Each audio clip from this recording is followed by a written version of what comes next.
नमस्कार। म आज कम्प्युटर सब्जेक्ट भित्र NRB guidelines IT related guidelines भनेर प्रश्न सोध्ने गर्छ।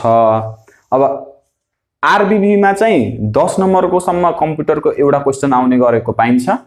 टोटल त 20 नम्बरको आउँछ। एउटा क्वेशन चाहिँ लङ क्वेशन भनेर 10 नम्बरको ठ्याक्कै सोध्ने गरेको छ। अरुमा चाहिँ 5-5 नम्बरको कम्प्युटरबाट क्वेशन आएको हामीले इतिहास हेर्न सक्छौं। अब एउटा चाहिँ इम्पोर्टेन्ट भेरी इम्पोर्टेन्ट टपिक भनेको IT guidelines, NRB IT guidelines भित्रको आईटी सिक्युरिटी। अब यही explain the IT security provisions in NRB guidelines भनेर 10 नम्बरमा नि सोधेको देखिन्छ, 5 नम्बरमा नि सोधेको पाइन्छ। अब यस भित्र 30 वटा पोइन्ट छ।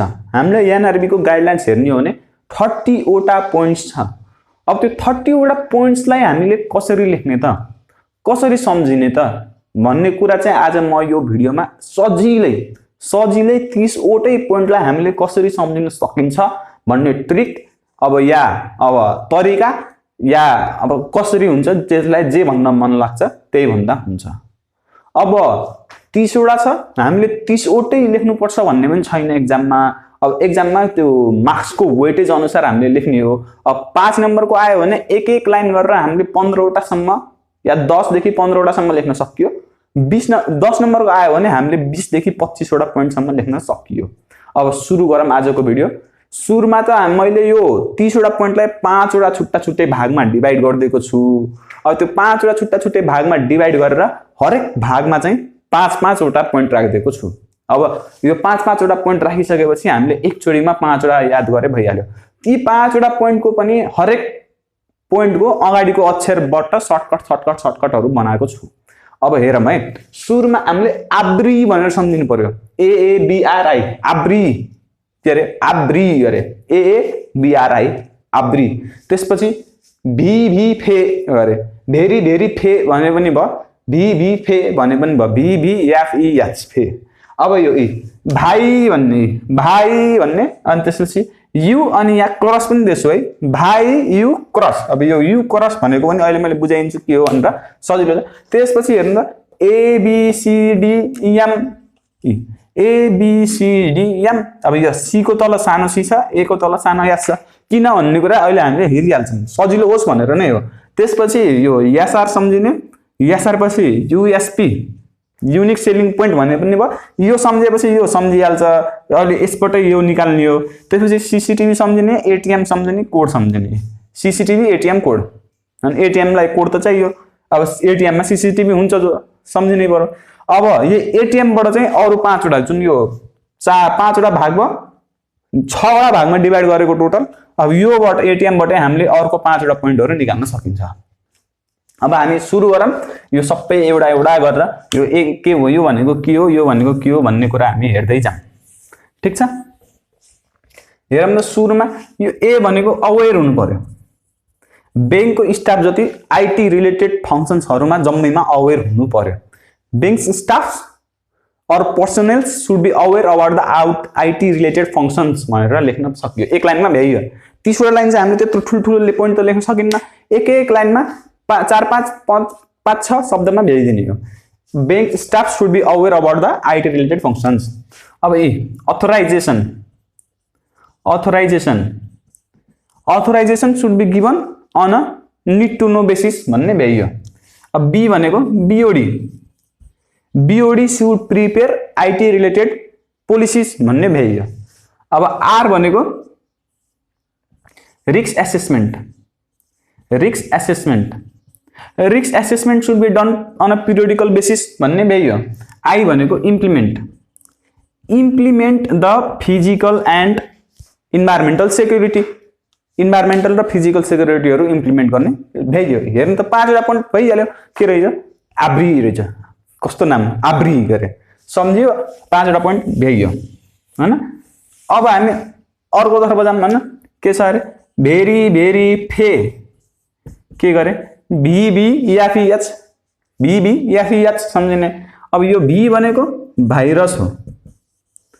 भाइरस के गर्नु पर्यो, यो आईटी अर्गनाइजेसनले they should identify the virus and install antivirus हैन, भाइरसबाट जोगिनु पर्यो र जोगिनको लागि एन्टिभाइरसहरू प्रयोग गर्नु पर्यो।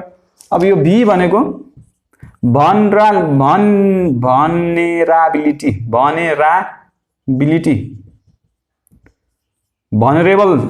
भनरेबलिटी भन्छ। अब भनरेबिलिटी कहाँ त्यो आईटी रिलेटेड कुराहरू कहाँ कमजोर छ हैन, विक पोइन्ट भनेको भनरेबिलिटी भनेको तिनीहरूलाई थाहा पाउनु पर्यो। Bank should detect the vulnerable IT related points and solve them भनेर लेख्नु पर्यो। अब यो एफ भनेको फायरवाल हो। अब यो फायरवाल भनेको के हो भन्ने भने चाहिँ अब यस्तो टेक्निकल शब्दहरू यो 30वटै पोइन्टमा धेरै छ हैन। हामी पछि छुट्टै यिनीहरूलाई कम्प्युटरको अरू क्लासहरू हेर्दाखेरि चाहिँ डिटेलमा डिल गर्ने नै छौँ। अहिले चाहिँ हामीले कसरी हुन्छ त्यो 30वटा पोइन्ट याद गर्नेतिर जाम। फायरवाल इन्स्टल गर्नु पर्यो, हरेक कम्प्युटरमा फायरवाल इन्स्टल गर्नु पर्यो। अब यो ई भनेको इन्क्रिप्सन क्रिप्टोग्राफी जस्तो मेथडहरू युज गरेर एटीएम को ट्रान्जेक्सनहरूलाई सेक्योर गर्ने। अब इन्क्रिप्सन भनेको पनि टेक्निकल टर्मै हो। अब कस्तो भनेर हामीले डिटेलमा चाहिँ अर्को उसमा हेरौँला। खासमा इन्क्रिप्सन भनेको चाहिँ सेक्युरली त्यो कोडलाई कन्भर्ट गरेर पाउनु पर्ने मान्छे, हेर्नु पर्ने मान्छेले नै हेरोस् भन्ने गराउने हो। अब डिटेलमा हामी पछि अरू भिडियोमा डिस्कस गरौँला। अब यो भनेको harden the security system. Security सिस्टमलाई के गर्ने? हार्ड गराउने। हार्ड भनेको के? बलियो गराउने भनेको। अब भिभी फे पनि भइहाल्यो हैन। अब हामीसँग अर्को के थियो? आब्री पढ्यो, त्यसपछि भिभी फे पढ्यो हैन। अब अर्को भाइ यु क्रस, भाइ युलाई माथि क्रस गरिदिएको। अब यो भी भनेको भेरिफाई गर्ने हो, आफ्नो कस्टमरलाई भेरिफाई गर्ने ट्रान्जेक्सन गर्नुभन्दा अगाडि। ए भनेको अडिट ट्रायल गर्ने, इन्फर्मेसन आईटी को अडिट ट्रायल गर्ने हैन। अब अडिट ट्रायल भनेको के हो पनि अरू कुनै दिन हेरौँला। अब यो आई भनेको इन्टिग्रिटी मेन्टेन गर्ने, डाटाको इन्टिग्रिटी मेन्टेन गर्ने। अब यो आई भनेको पनि इन्टिग्रिटी मेन्टेन गर्ने हो, इन्टिग्रिटी र कन्सिस्टेन्सी मेन्टेन गर्ने, तर क्रिटिकल डाटाको। यो माथि भनेको नर्मल सबै डाटाहरूको, यो अर्को आई भनेको चाहिँ क्रिटिकल डाटाहरूको हो। अब यो यु क्रस भनेको अब हेर्नु त, अपडेट गर्ने, अपडेट डाटाबेस। अब यो क्रस भनेको के हो? नेभर भनेको कहिले पनि डाटाबेस अपडेट नगर्ने, by direct accessing back end directly. यो डाटाबेसलाई यो ब्याक एन्डबाट डाइरेक्टली एक्सेस गरेर कहिले पनि अपडेट नगर्ने भन्न खोजेको। यो पनि भइहाल्यो हेर्नु त। यो अब 6वटा कति यो पनि पोइन्ट भइहाल्यो हैन। अब हामी जाम अर्को पोइन्ट तर्फ। अर्को पोइन्ट के थियो गरे? सजिलो, सबभन्दा सजिलो ए बी सी डी अनि एम पनि हो। अब यहाँ सानो सी पनि लगाइदिने हो, यहाँ सानो एस पनि लगाइदिने हो। अब हेर्नु त, यो एएस भनेको चाहिँ नेप्लिस ट्रान्जेक्सनहरू अब्रोडमा पनि हुन्छ नि त। नेपाली कस्टमर्सहरूको डाटा अब्रोड, विदेशमा पनि, अब्रोड भनेको विदेशमा पनि अपरेसन त हुन्छ नि। अब ती डाटाहरूलाई चाहिँ सेग्रिगेट गर्ने के, त्यो डाटा चलाउने मान्छेहरूको रेस्पोन्सिबिलिटीहरू बाँड्दिने, ताकि त्यो डाटाको सेक्युरिटी अझै बढी होस् भनेर बाँड्दिने। अब्रोडमा हुने नेपाली ट्रान्जेक्सन्सहरूको जुन डाटाहरू छ तिनीहरूको सेग्रिगेसन, जसले त्यो ट्रान्जेक्सन त्यो डाटाहरू चलाउने हुन् तिनीहरूको ड्युटीहरू बाँड्दिने, ताकि मोर सेक्योर होस् भनेर। अब यो बी भनेको ब्याकग्राउन्ड चेक गर्ने, जसलाई एकदम क्रिटिकल इन्फर्मेसनहरूको एक्सेस छ नि, ती मान्छेहरूको ब्याकग्राउन्ड चाहिँ चेक गर्ने के। अब ब्याकग्राउन्ड भनेको पहिला कुनै क्रिमिनल अफेन्समा परेको छ कि छैन, पहिला यस्तो केही अनैतिक कामहरू गरेको छ कि, ट्रस्ट गर्न सकिन्छ कि सकिन्न भन्ने कुराहरू चाहिँ चेक गर्ने। अब यो सी भनेको हेर्नु त, क्लासिफिकेसन डाटाको क्लासिफाई गर्ने अकर्डिङ टु वाट भनेको तिनीहरूको क्रिटिकल कतिको क्रिटिकल इन्फर्मेसन छ, त्यो इन्फर्मेसन कतिको नाजुक छ, कतिको इम्पोर्टेन्ट छ भन्ने बेसिसमा चाहिँ इन्फर्मेसनहरूलाई क्लासिफाई गर्ने भनेको। अब यो डी भनेको डाटा सेक्युरिटीको पोलिसी बनाउने भनेको। अब यो एम भनेको चाहिँ माइग्रेसन, डाटा माइग्रेसनको पोलिसीहरू बनाउने भनेको हो। अब यो पनि भइहाल्यो। हामी यससँग कति 20 वटा पोइन्ट हेरिसक्यौँ। यो हाम्रो 20th पोइन्ट थियो। अब अझै 10 वटा हैन। अब हेर्नु त, यास आर भनेको सेक्युरिटी रिस्क। सेक्युरिटी रिस्कलाई के गर्ने? इभ्यालुएट गर्ने हैन। सेक्युरिटी रिस्कलाई इभ्यालुएट गरिसकेपछि अपडेट पनि त गर्नु पर्यो। USP update security policy. यहाँ चाहिँ सेक्युरिटी रिस्क थियो, अब यहाँ सेक्युरिटी पोलिसी हो। अब यो एसआर सम्झेपछि सेक्युरिटी रिस्क सम्झेपछि त्यसलाई अपडेट गर्ने भनेर सम्झेपछि हामीले त्यो सम्झिहाल्यौँ। ठीक छ। अब सीसीटीभी लगाउने, हरेक एटीएम मा सीसीटीभी लगाउने। अब यो अर्को चाहिँ एटीएम को कुरा हो। बैंकमा हामीले एटीएम लिन जाँदाखेरि जहिले पनि सीएसटी मा एटीएम कार्ड दिनुहुन्छ, पिन लिन भने टेलरमा पठाउनुहुन्छ। त्यो भनेको एटीएम को किन गरेको भन्दाखेरि एटीएम को त्यो हुन्छ नि, अब त्यसलाई के भन्ने, पोसेसन क्या, कसले राख्छ त एटीएम बैंकमा, एउटै स्टाफसँग कम्प्लिटली नदिने ताकि रिस्क कम होस्। नत्र बैंकको स्टाफले त लगेर निकालिदिन सक्छन् हजुरको एकाउन्टबाट। त्यही भएर एउटालाई कार्ड दिने, एउटालाई पिन दिने गरिसकेपछि त्यहाँ रेस्पोन्सिबिलिटी बढ्यो, सिक्युरिटी बढ्यो। हो त्यस्तो गर्ने। एटीएम को पोसेसन जहिले पनि एउटा स्टाफलाई नदिने, बाँड्दिने भन्न खोजेको। अब अर्को के थियो? कोड। एटीएम कोड थियो। अब कुनै त्यो पीओएस पोइन्ट अफ सेलहरू हुन्छ नि, त्यहाँ जाने हो भने हजुरले यो कार्डहरू युज गर्दाखेरि सिग्नेचरबाट भेरिफिकेसन गर्ने चलन छ क्या, चलन थियो भनौँ। अब त आउटडेटेड भइसक्यो।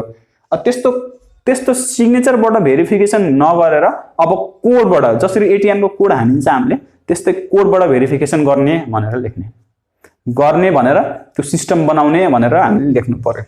ठीक छ। अब यो हाम्रो 25 वटा भइहाल्यो। अब यो एटीएम बाटै जम्मै हामीले अब अरु 5 वटा निकालिन्छ।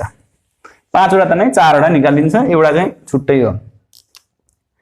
एटीएम बाट जहिले पनि हामीले नेप्लिस करेन्सीमा ट्रान्ज्याक्सन गर्ने हो भनेपछि only allow transaction in Nepalese currency from, अब एटीएम नलेखेर मोबाइल बैंकिङ लेख्दिने। मोबाइल बैंकिङ एटीएम हैन। नेपालमा त एटीएम बाट त आईसी झरेको त थाहा पाइन्न, हामीले नेपाली करेन्सी नै झर्ने हो। अब एटीएम बाट पैसा निकालेपछि एसएमएस आइहाल्छ। कस्टमरहरूलाई एकदम क्विक रेस्पोन्स दिने, एसएमएस पठाइदिने, ट्रान्ज्याक्सनको इमेल पठाइदिने, फोनै गरिदिने, भोइस कलहरू हुन्छ नि तिनीहरू दिने भनेको।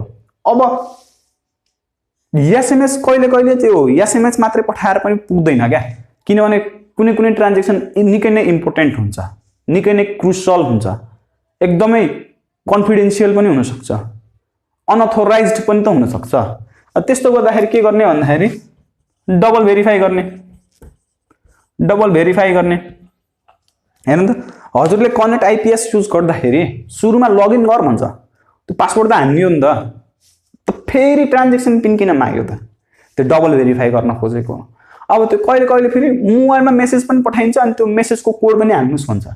त्यो भेरिफाई गरेको क्या, त्यो सिरियसनेस बढाएको हो क्या, सेक्युरिटीलाई अझै इन्हान्स गरेको। त्यसरी के गर्ने भन्दाखेरि डबल भेरिफाई गर्ने भनेर भन्नु पर्यो। 1 2 3 4 3 भयो हैन। अब अर्को के भन्दाखेरि एटीएमहरु पहिला चिप बेस्ड गराउने, म्याग्नेटिक बेस्ड हुन्थ्यो क्या। अब म्याग्नेटिक स्ट्राइप युज गरेर बनाएको हुन्थ्यो एटीएम। अब त्यो म्याग्नेटिक स्ट्राइप भनेको फेरि टेक्निकल कुरो भयो, यसलाई हामी अर्को कुरामा हेरौँ, भिडियोमा हेरौँला। अब यो चाहिँ के गर्नु पर्यो, चिप बेस्ड बनाउनु पर्यो क्या। जसरी त्यो सिममा त्यो पहिलो भाग हुन्छ नि चिप, हो त्यस्तै चिपहरू आजकल त चिप बेस्ड नै छ सबै। अनि पहिला चाहिँ म्याग्नेटिक बेस्ड हुन्थ्यो क्या एटीएमहरु। त्यसले गर्दाखेरि के हुन्थ्यो भने चाहिँ एउटा ठाउँमा त चल्ने, तर अर्को ठाउँमा गएर चल्न चाहिँ अलिकति अप्ठ्यारो हुने।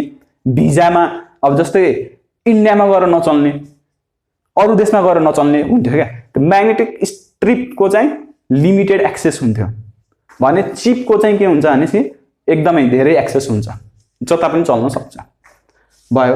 अब यो 4 वटा। अब अर्को एउटा हेर्ने हो भने चाहिँ सिक्योर सकेट लेयर भन्छ। वेबसाइटमा यो सिक्योर सकेट लेयर लगाउने अनि त्यसपछि आफ्नो बल्ल कस्टमरहरूलाई त्यो वेबसाइटमा ट्रान्ज्याक्सन गर्न दिने। अब सिक्योर सकेट लेयर भनेको फेरि के हो भन्दाखेरि हजुरको वेबसाइटलाई सिक्योर गराउने बाटो हो क्या। यो सेक्युर सकेट लेयर यति अन छ भने हजुरको र त्यो कम्पनी जुन वेबसाइट हजुरले एक्सेस गर्न खोजिराख्नु भएको छ नि हजुर दुईटाको बीचको ट्रान्जेक्सनहरू एकदम सिक्योर छ, अरू कसैले हेर्न सक्दैन र इन्क्रिप्सन भएर चलिरहेको छ भन्न खोजेको। अब बाहिरबाट मान्छेले हेर्यो भने पनि बुझ्दैन, त्यो डाटालाई एक्सेसै गर्न पाउँदैन, एकदमै सेक्योर छ, एउटा लेयर जस्तो बनेको छ जसमाबाट कम्युनिकेसन हुन्छ भन्ने कुरा हामीले एसएसएल बाट बुझिन्छ। हस् त, यसरी हामीले 30 वटा पोइन्ट हेर्नु त इन्फर्मेसन टेक्नोलोजीको सेक्युरिटीको आईटी गाइडलाइन्स भित्रको आईटी सेक्युरिटीको हामीले 30 वटा पोइन्ट सजिलैसँग हेर्यौं। अरू पोइन्टहरू पनि छन्, आईटी गभर्नेन्सको कुरा छ, आईटी एजुकेसनको कुरा छ, आईटी आउटसोर्सिङको कुरा छ, ग्रिभेन्स ह्यान्डलिङको कुरा छ हैन, बीसीपी र डीआरबी को कुरा छ। ती पोइन्टहरू पनि हामी अर्को भिडियोमा हेर्नेछौँ। हस् त।